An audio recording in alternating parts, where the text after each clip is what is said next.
Lancia has revealed the first images of the new Lancia Gamma, the model that marks a key step in the brand's evolution. Designed, engineered, and developed in Italy, the new Lancia Gamma is produced at the Melfi plant, one of the most advanced manufacturing sites within Stellantis Group. Built on the STLA Medium platform, Gamma is a crossover fastback featuring sleek lines and a tapered rear design. Measuring 4.67 meters in length, 1.89 meters in width, and 1.66 meters in height, it has been conceived to combine efficiency, functionality, and strong road presence.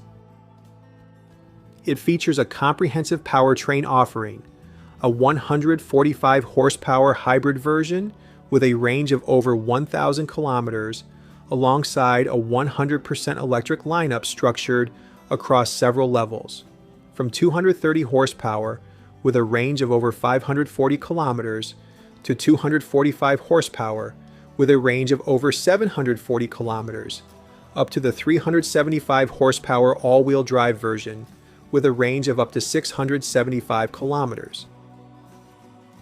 Guys, what do you think about the new Italian SUV? Please let us know in the comments. Thanks.